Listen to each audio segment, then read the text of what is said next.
따라서 해볼까요? 사랑으로 세워지는 가정. 이 땅에는 천국의 모형이 있습니다. 그 천국의 모형이 뭐냐 그러면 가정과 교회입니다. 가정이 천국은 아니고 교회가 천국은 아니지만 이 가정이 정말 잘 세워지게 되면 야, 천국 같다 이런 느낌을 느끼게 되는 거죠. 또 교회가 온전히 세워지게 되면 교회에 들어오는 사람들마다 야, 천국이라면 있다면 이런 곳이 아닐까 이렇게 생각을 하게 되는 것입니다. 그래서 하나님께서 천국의 모형으로 가정을, 교회를 세우셨습니다. 그러니까 우리가 우리의 가정을 잘 세우는 게 하나님께 영광 돌리는 거고 교회를 잘 세우는 게 하나님께 영광이 될 줄로 믿습니다. 그런데 세상을 보면, 가정을 보면 힘들어하는 가정이 많고 어려운 사람들이 많고 특별히 문제 있는 아이들은 점점점 더 많아집니다. 그래서 학교 선생님들 얘기를 들어보면 더 힘들어진다는 거예요. 문제 아이들이 더 많아진다는 거예요. 그런데 자세히 보면 이 문제 아이들이 있는 게 아니라 그 속에 뭐가 있냐 그러면 문제 가정이 있다는 거예요. 그러니까 문제 아이들은 문제 있는 가정에서 만들어지게 되는 거죠. 그래서 가정에 보면은 요즘에 부도덕한 가정들, 갈등 있는 가정들, 결손 가정, 빈곤 가정, 문제가 있는 이런 가정들 속에서 그 아이들이 거기서 갈등을 느끼면서 이제 문제 아이로 자라가게 된다는 거죠. 그래서 하나님은 우리의 가정이 세워지길 원합니다. 그래서 하나님은 가정을 소중하게 여기셔서 구약을 시작할 때 아담과 하와의 가정에서 시작을 해요. 그 다음에 신약의 시작, 예수님의 공생의 시작이 어디서부터 시작되나요? 가나안 혼인잔치에서부터 시작돼요. 이 말은 무슨 말이냐 하면 가정을 시작하는 그 자리, 거기에 공생의 시작, 첫 번째 시작이 가정에서 시작됐다는 거죠. 그래서 하나님은 가정이 온전하게 세워지기를 원하는 거죠. 여러분의 가정이 온전하게 세워지게 되기를 축복합니다. 그러니까 행복한 가정 속에서 행복한 아이들이 자라게 되는 거죠. 행복한 가정 속에 행복한 아내, 행복한 남편이 세워지게 되는 거죠. 여러분 행복한 가정을 꾸리시기를 주님의 이름으로 축복합니다. 어떤 사람들이 행복한 가정을 조사해 봤습니다. 그런데 특징이 있더라는 거죠. 행복한 가정을 조사해 봤더니 그 특징이 첫째가 뭐냐 그러면 감사를 많이 하더라는 가정이에요. 그러니까 감사가 많이 넘치는 가정이 행복하더라는 거예요. 두 번째로 행복한 가정은 가족들과 함께 하는 시간이 많더라는 거죠.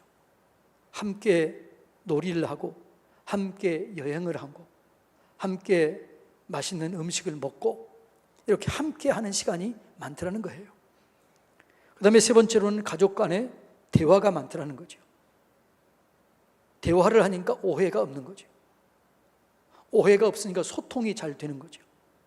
그래서 그런 가정들이 행복한 가정을 이루더라는 거예요. 네 번째로는 문제를 만났을 때 그 문제를 희망적으로 해석하더라는 거예요. 어떻게 해석한다고요? 희망적으로. 원망 불평으로 해결하는 게 아니라 희망적으로 그걸 해석하더라는 거죠.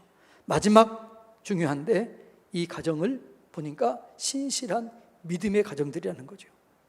믿음의 가정들. 그러니까 하나님의 뜻대로 세워진 가정이죠. 하나님의 뜻이 뭘까요? 기뻐하는 거죠. 기도하는 거죠. 감사하는 거죠. 이것을 풀어봤더니 웃음이 많은 가정. 그러니까 여러분의 가정은 웃음이 많은가요? 웃음이 많은 가정이 행복하더라는 거예요. 기도를 통해서 서로를 위로하고 격려해 주는 가정이 행복한 거죠. 서로를 향해서 감사를 찾아내는 가정이 행복하더라는 거죠. 네. 그래서 이런 가정을 세우기를 축복합니다. 그럼 여러분의 가정을 돌아보면 여러분의 가정은 어떤가요? 지금 이렇게 서로 감사하고 함께 많이 있고 함께 대화하고 문제를 만나면 희망적으로 해석하고 그리고 웃음이 많고 서로를 위해서 기도해 주고 서로를 감사를 찾아내고 축복해 주나요? 이 가정을 우리가 한번 돌이켜 봐야 될 줄로 믿습니다. 그러니까 우리는 서로를 볼 때, 이웃을 볼 때 그 사람 속에서 여러분 감사를 찾아내서 축복해 줘야 될 줄로 믿습니다. 웃는 자들과 함께 웃으라고 그랬으니까 함께 웃어주고 함께 기뻐하고 함께 격려해야 되는 것이죠. 이게 사랑인 거죠.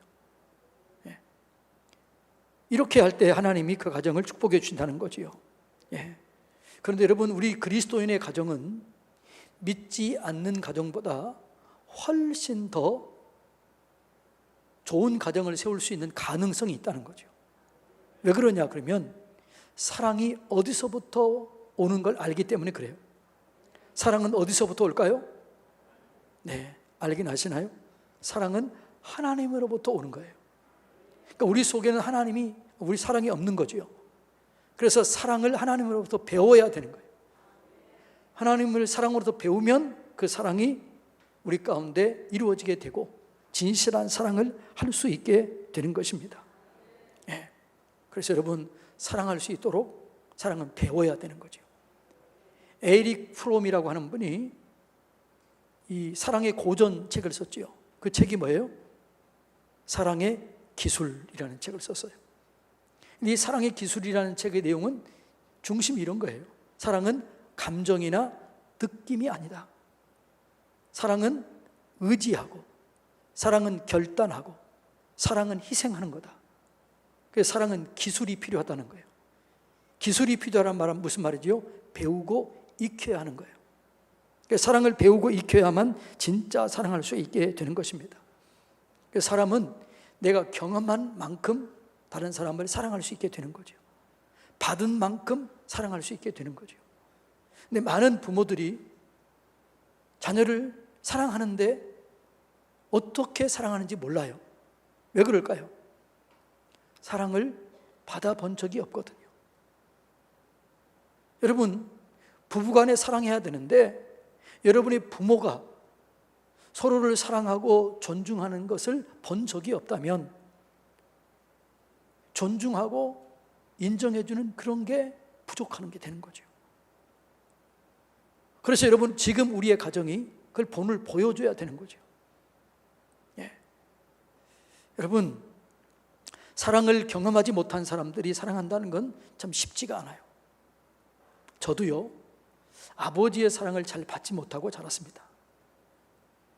그래서 어떻게 자녀를 사랑해야 된다는 걸 잘 모를 때가 있었어요.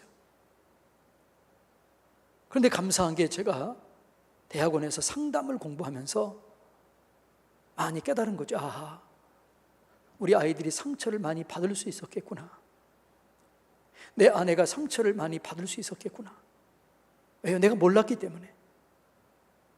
여러분, 그래서 우리는 사랑을 배워야 돼요. 그 진실한 사랑이 어디에서? 하나님께 있는 거죠.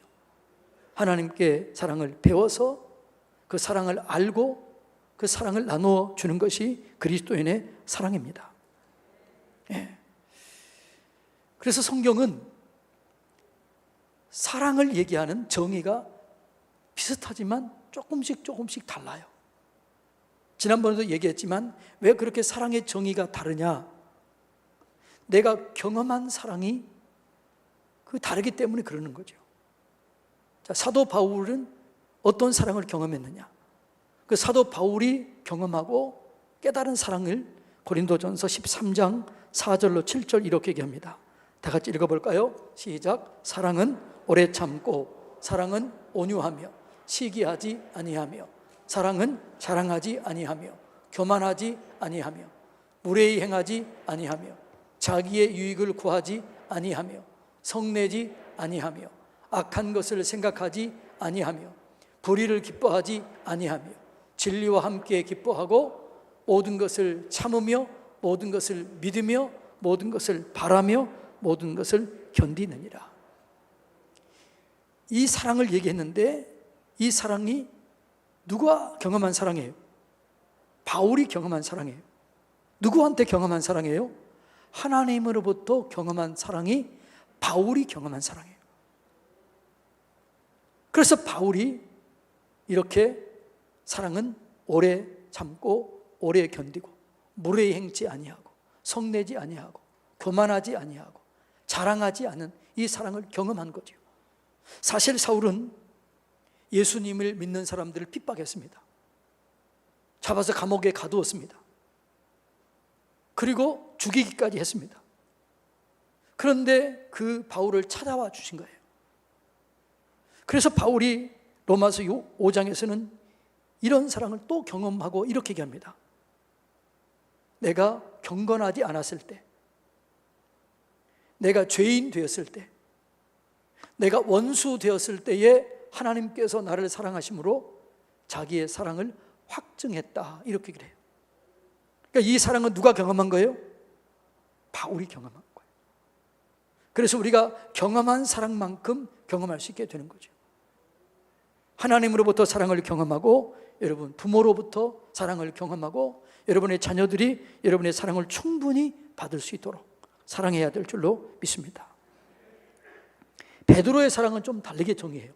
베드로는 사랑은 동정하는 것이다. 사랑은 위로해 주는 것이다. 사랑은 허물을 덮어주는 것이다 라고 이렇게 얘기를 해요. 베드로는 어떤 사람이었습니까? 다혈질이었어요. 성을 잘 내요. 예수님은 그리스도시요 살아계신 하나님의 아들입니다 라고 고백했던 이 베드로가 예수님을 나중에는 부인하고 저주하고 그런 다른 사람 앞에 떠나가요. 그런데 예수님께서 그 베드로를 찾아왔습니다. 그리고 위로해 주었습니다. 그리고 어떻게 했습니까? 동정했습니다. 그리고 그 허물을 덮어주었습니다. 그래서 베드로는 사랑을 이렇게 정의해요. 자, 베드로전서 3장 8절 다 같이 읽습니다. 마지막으로 말하노니 너희가 다 마음을 같이하여 동정하며 형제를 사랑하며 불쌍히 여기며 겸손하며, 동정하며 불쌍히 여기며 위로하며, 이게 누가 받은 사랑이에요? 베드로가 경험한 사랑이에요. 누구로부터? 하나님으로부터. 그리고 베드로는 그 허물이 많은데 그 허물을 덮어준 것을 경험해요. 그래서 베드로 4장 8절에서 또 이렇게 사랑을 정의해요. 다 같이 읽어볼까요? 시작. 무엇보다도 뜨겁게 서로 사랑할지니 사랑은 허다한 죄를 덮느니라. 이게 베드로가 경험한 거죠. 자, 똑같은 성경이지만 요한은 또 사랑의 정의를 또 다르게 얘기해요. 요한은 사랑을 뭐라고 그러냐면 사랑은 끝까지 하는 것이다. 사랑은 마지막까지 하는 것이다. 중간에 끝내는 것이 아니다라고 얘기를 해요. 자, 요한이 정의한 사랑, 요한복음 13장 1절 다 같이 읽습니다. 유월절 전에 예수께서 자기가 세상을 떠나 아버지께로 돌아가실 때가 이른 줄 아시고 세상에 있는 자기 사람들을 사랑하시되 끝까지 사랑하시니라. 아멘. 그래서 요한이 경험한 사랑이 뭐예요? 끝까지 사랑한 예수님의 사랑을 경험해요. 그래서 마지막까지 예수님의 어머니를 돌본 사람이 누구예요? 요한이에요. 끝까지 남아서 복음 2세대를 사랑했던 사람이 누구예요? 요한이에요. 마지막까지 남아서 요한계시록을 쓰고 그 사랑을 보여준 사람이 누구예요? 요한이에요. 왜 그럴까요? 그 사랑을 경험한 거죠. 그래서 여러분, 우리는 사랑을 경험한 만큼 사랑하게 되는 것입니다. 예. 그래서 우리는 이 사랑을 경험하게 해야 돼요. 예. 그래서 여러분을 통해서 여러분의 자녀들이 이 사랑을 경험하게 되면 여러분의 자녀들은 훨씬 사랑하는 가정을 만들 수 있기가 쉬워집니다. 다른 사람을 사랑할 수 있기가 훨씬 쉬워지게 되는 것입니다. 그래서 우리는 가정에서 이 사랑을 경험하고 이 사랑을 보여줄 수 있어야 될 줄로 믿습니다. 여러분, 예수님의 사랑이 뭐라고요? 그 사람의 특색, 그 사람의 기질, 그 사람의 성품, 그 사람의 실수, 그걸 다 아시고 특색대로 사랑하는 거예요. 그러니까 우리가 자녀를 사랑할 때 공평하게 사랑한다, 이 말은 맞는 것 같지만 틀린 거예요. 똑같은 분량으로 자녀를 사랑한다? 그럴 수가 없는 거죠. 그 자녀의 특질이 있어요. 자녀의 특색이 있어요. 자녀의 기질이 있어요. 그 자녀의 특질, 그것을 특별하게 인정해 주는 거죠. 그 자녀가 특별한 존재인 것을 알고 그 존재를 사랑해 주는 거죠. 그게 사랑이라는 거죠. 그러니까 내가 원하는 대로 사랑하는 게 아니라 상대방의 기질, 상대의 성품, 그걸 맞게 해주라는 거죠. 함께 지낼 때 그 아이에게 온전하게 사랑한다는 걸 보여줘야 되는 거죠. 그러니까 아이들은 공평하게 사랑한다, 우리는 그렇잖아요. 내가 똑같이 사랑한다고 얘기하잖아요. 근데 그 말을 애들이 받아들이던가요? 못 받아들이던가요? 잘 못 받아들여요. 또 그렇게 할 수도 없어요. 그러니까 우리 부모들은 아이들의 특색, 아이들의 특징, 아이들의 기질, 이것을 잘 알고 그 기질에 맞게 예수님이 베드로를 사랑하고 바울을 사랑하고 요한을 사랑했던 것처럼 그 상처에 맞게, 그 기질에 맞게 사랑했던 것처럼 우리가 자녀들을 그렇게 사랑해 주면 이 아이들은 어떻게 느낄까요? 우리 아버지는, 우리 엄마는 나만 사랑한다, 나를 진짜 사랑해 준다, 이렇게 느끼게 되는 거죠. 그래서 그 아이들은 특별한 사랑을 느끼게 되는 거죠. 그러니까 공평한 사랑이 아니고 무슨 사랑이에요? 특별한 사랑을 원하는 거죠. 누구에 맞게? 그 사람의 성품, 그 사람의 기질, 그 사람이 원하는 것에 맞게 사랑해 주는 게, 이게 여러분 진짜 사랑이라는 거죠. 우리가 자녀들을 그래서 잘 알아야 돼요. 그래서 대화를 해야 돼요. 여러분, 우리가요, 듣기에 좋은 말이 있고 듣고 싶어하는 말이 있다고 그랬잖아요. 사람들은 듣기 좋은 말보다 듣고 싶어하는 말이 있어요. 그 말을 해줄 때 사람이 회복이 되는 거죠. 그러면 어떻게 듣고 싶은 말을 해줄 수 있을까요? 얘기를 잘 들어보면, 아들의 얘기를, 딸의 얘기를 잘 들어보면 그 사람이 듣고 싶은 얘기가 있는 거죠. 그 사람이 뭘 원하는지 알 수 있는 거죠. 그 얘기를 해주고 그렇게 사랑해 줄 때 회복되는 거죠. 그래서 아이들은 자기가 특별한 존재인 것을 알게 되면 회복이 되는 거죠. 자존감이 높아지게 되는 거죠. 그러면 다른 사람을 사랑할 수 있게 되고 자기 속에 상처가 없는 거죠. 여러분, 상처가 많은 사람들은요, 좋은 말을 들어도 상처를 받을 수가 있어요. 왜? 자기가 있는 상처대로 말을 받는 거죠. 근데 상처가 없는 아이들은 무슨 얘기를 들어도 상처가 없어요. 그래서 여러분들이 어떤 말을 들을 때 상처가 있다, 이 말은 이 얘기를, 상처가 있을 때 한번 돌이켜 봐야 돼요. 내게 혹시 상처는 없는가?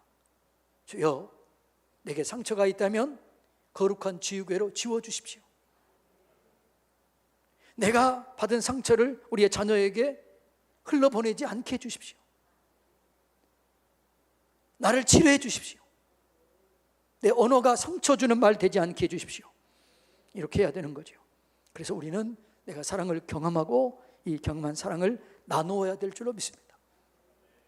그러니까 내가 받은 사랑을 나눌 수 있는 거죠. 그래서 사랑은 내가 받은 사랑을 다른 사람에게 적용해서 나누어 주는 거죠. 여러분, 우리가 그리스도인이다, 이걸 보여줄 수 있는 유일한 길이 뭘까요?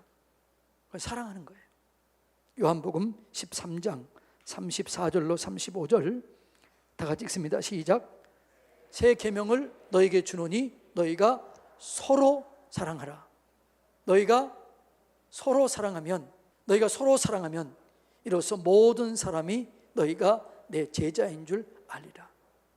그러니까 우리가 하나님을 믿는다, 뭘 보면 아느냐? 사랑하는 걸 보면 아는 거죠. 그러니까 교회 안에서 서로 사랑의 공동체가 되면 하나님은 사랑이는구나, 이걸 알게 되는 거죠. 자, 오늘 읽은 말씀도 똑같습니다.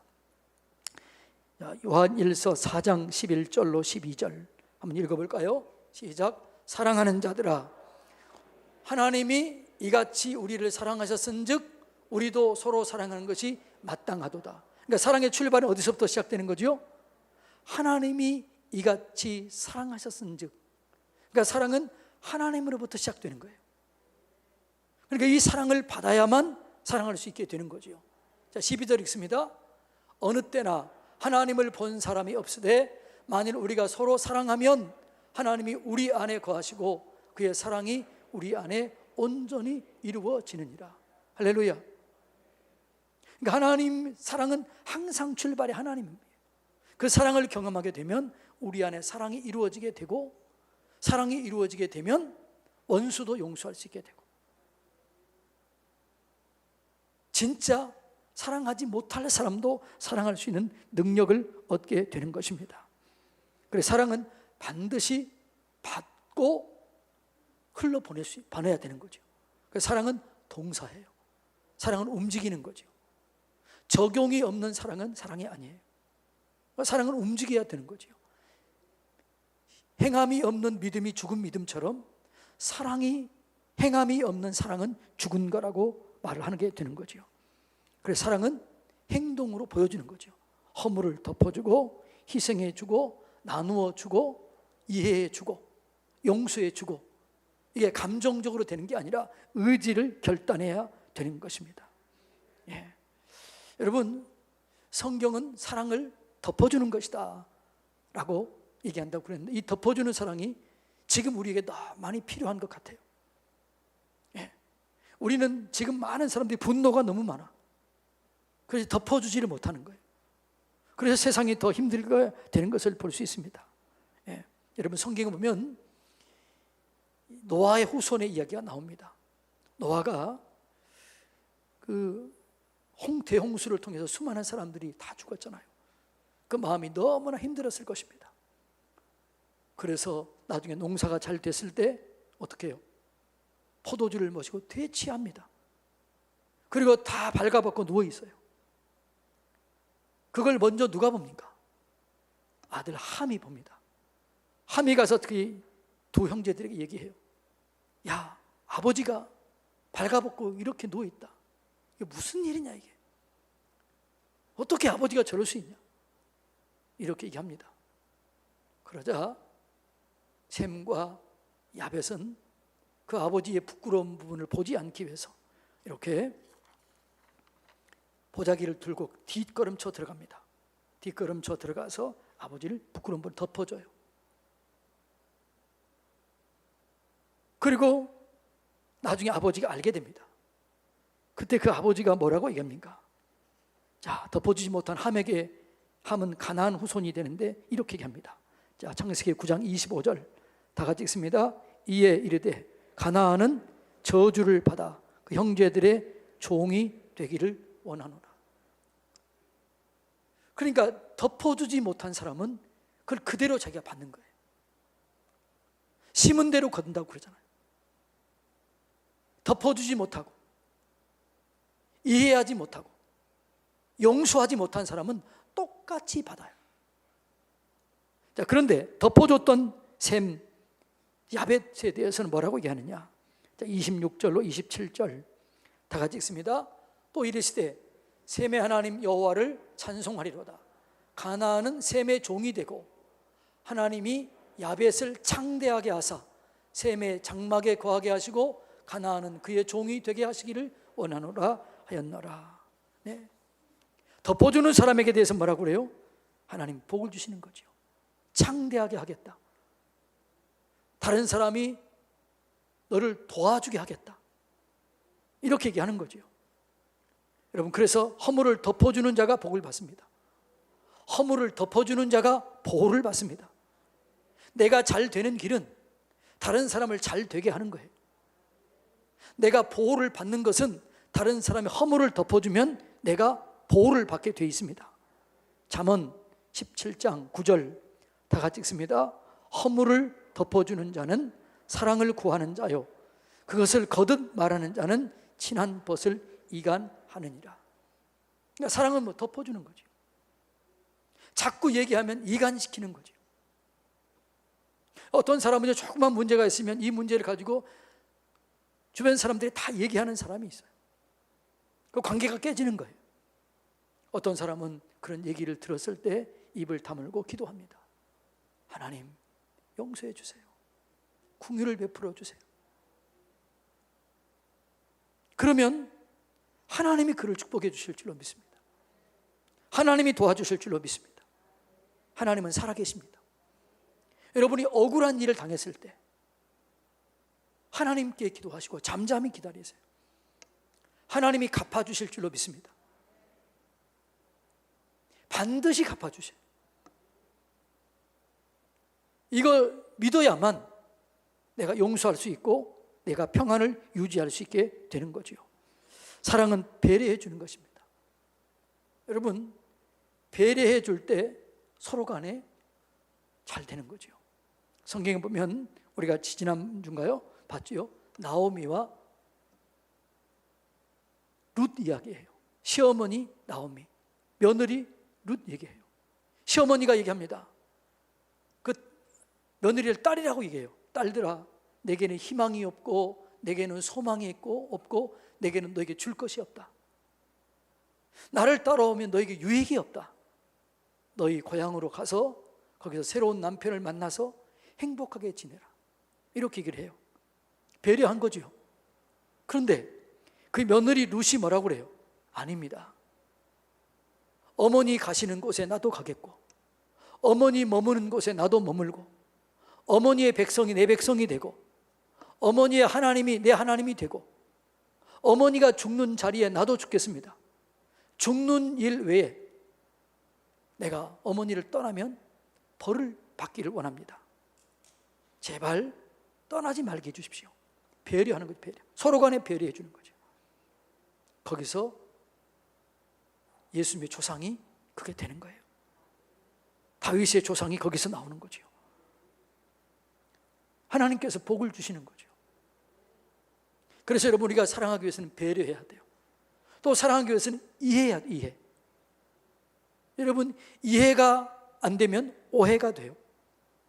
오해가 되면 싸움이 일어나게 되는 거죠. 이해를 해야 돼요. 이해. 성격을 이해해야 돼요. 기질을 이해해야 돼요. 여러분들이 특별히 젊은 분들은 유튜브 들어가서 MBTI 한번 쳐보세요. MBTI는 기질 검사예요. 그걸 내가 알면 내 자녀를 이해할 수 있어요. 남편을 이해할 수 있어요. 아내를 이해할 수 있어요. 아, 내 남편의 기질이 이렇구나. 아내의 성품이 이런 거구나. 우리의 자녀가 기질이 이렇구나. 그걸 알면 이해할 수 있고 진로 지도도 할 수 있게 되는 거죠. 공짜로 하니까 요즘에는 공짜로 하는 게 있더라고요. 한번 해보시기를 바랍니다. 그리고 여러분, 남녀의 차이를 이해해야 돼요. 남자와 여자의 차이가 있어요. 많은 사람들이 일반적인, 다 그렇다는 건 아니지만 일반적으로 남자는 결과를 원해요. 그러니까 여자는 과정으로 쭉 얘기하면 남자가 뭐라고 그래요? 아, 그래서 결론이 뭐야? 이렇게 하는 거죠. 근데 여자는 뭘 원해요? 과정을 원하는 거죠. 그래서 남자는 주로 TV를 볼 때 뭘 좋아해요? 경기가 딱 나오는 것, 경기, 스포츠 경기를 좋아해요. 여자는 뭘 좋아해요? 드라마를 좋아해요. 기질이 다르기 때문에. 남자의 언어와 여자의 언어가 달라요. 남자는 언어를 하루에 15,000마디 정도 하는 게, 그러면 더 하고 싶지 않는 거죠. 몇 마디요? 여자는요? 25,000마디. 여자는 25,000마디 해야 이게 스트레스가 풀리는 거예요. 근데 남자는 직장 생활하면 직장에서 15,000마디를 다 하고 오는 거예요. 그러면 아내는 지금 한마디도 안 하고 있으면서 남편을 기다리고 있는 거야. 근데 지금 누구만 오기를 기다리고 있어요? 남편 오기를. 뭐 하려고? 오늘 있었던 얘기를 주철주철 하려고 얘기하고 있어요. 근데 남편은 지금 다 하고 온 거예요. 그러니까 남편은 뭐라고 그래요? 여보, 됐어 그만해. 대부분 요래 안 그래요? 안 그런 척 하지 말고 대부분 그렇잖아요. 이해를 해야 돼요. 아하, 남편은 어떻게 해야 돼요? 내 아내는 지금 해야 될 일이 많이 남아있구나. 여보, 그래, 들어주려고 노력하고, 또 아내는 남편에게 우리 남편은 지금 할 말 다 했구나, 내가 얘기를 조금 해야겠구나, 이렇게 서로를 어떻게 해야 돼요? 이해해 주라는, 이해하게 되면 오해가 안 된다니까요. 오해가 안 되면 싸울 일이 없다니까요. 그래서 좋은 가정이 이루어지게 되는 것입니다. 사랑하는 성도님 여러분, 하나님 우리가 천국 가정을 이루기를 원합니다. 무엇으로요? 사랑으로. 그런데 그 사랑은 내게 없어요. 하나님으로부터 받아야 될 줄로 믿습니다. 하나님으로부터 사랑을 받으시기를 축복합니다. 참아주는 사랑, 용서해주는 사랑, 희생적인 사랑, 끝까지 사랑해주는 사랑, 내 성격과 기질에 맞게 사랑해주는 이 사랑을 배워야 돼요. 그리고 그 사랑을 나눠주시기를 축복합니다. 그러면 여러분의 가정이 천국에 모형되는 가정, 하나님께 영광 돌리는 가정, 그 가정이 세워지게 될 줄로 믿습니다. 그런 가정을 세우기를 예수님의 이름으로 축복합니다.